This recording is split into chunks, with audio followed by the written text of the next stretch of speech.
Hello everyone, this is our fourth video in the series of two pawn endgames. We already shooted three different videos which is related to two pawn endgames. If you want to check out the previous video which is related to two pawn endgames, I will share you the link in the description box. You can also check out our series of chess position analysis if you are evaluating between 1000 to 1600.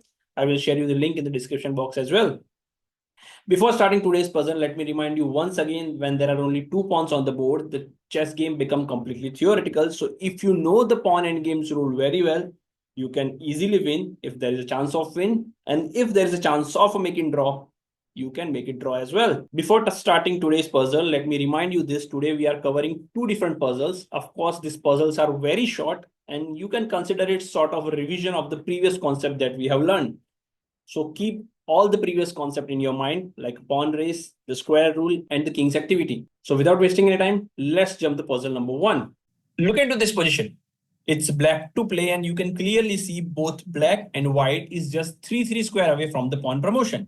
So if you think you can go for the pawn race, of course that you can, because it's black's turn and black will promote the first. But you also have to keep that in mind that your king is in the checking square. So immediate after white promotes, you will get checked. Of course, that will not create any major damage to you, but that will give white a tempo. There is no chance that white can win your queen, but if simultaneously both promotes with the queen, the game will end it as a draw. Pawn race can't give you the ultimate result, which is of course the black you want to win. Now let's take second rule into the count, which is called the square rule. When you draw the clear square, you can clearly see that white cannot stop the black's pawn. And if you can see the black's king, that black can easily stop the white's pawn. Taking all this into the count, black should start with pawn to a3. Now here white clear cut have an option, either he can move its king to stop the pawn, which is not good because he is not able to stop the pawn. So maybe he'll try to push his pawn. That you should keep in the mind that you can stop his pawn. So without moving your pawn, you should go for the pawn chase.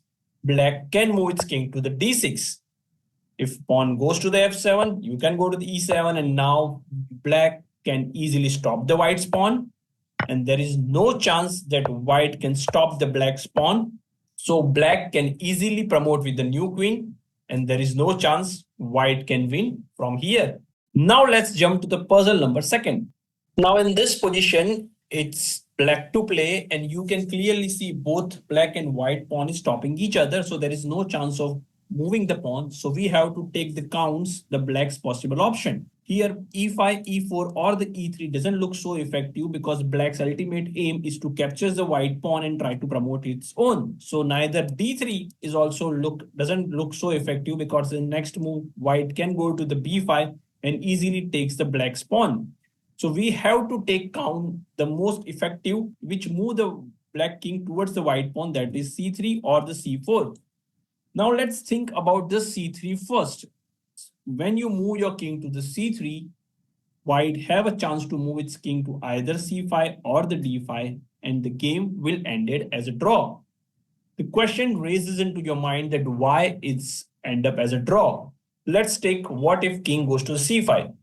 Before thinking that why it's a draw, you should keep that in mind that king versus rook pawn could be end up as a draw if opponent knows how to make this as a draw. And in this case, to stop the black's pawn from the promoting after this position, you should take control on the c3 square, which white can easily do.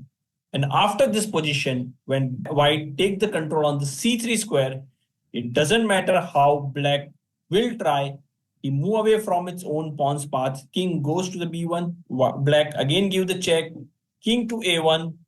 And this is a sort of stalemate position. Black will not able to promote if he start with the king to c3, which shows that controlling on the c3 square is very important when black takes the pawn. So to do that, you should start with king to c4. This, of course, you can say is considered as an opposition. Black enters into the opposition, and that stops the white to move towards the black's pawn. And doesn't matter king goes to the d6 or the b6, we can jump on the b3 square. And now if king try to come closer, we'll take the pawn. King goes to the c4 square, will jump to the b2. And now black have a clear path he can promote from here. So aim of this puzzle that before making your plan, just keep that in mind that rook and the king's pawn could be end up as a draw if you allow opponent to take control on the certain square. And to stop the opponent taking the control of the certain square, you can have to go from the c4 square, which stop the white's king moving towards your own pawn and which also moving your king towards the opponent's pawn as well. That's all for today's video. We already covered all the concept like pawn race, king's activity, the square rule. Once again, this is considered to be as a short video of the revision. If you like our video, press the like button and do subscribe to our channel for more informative video related to chess.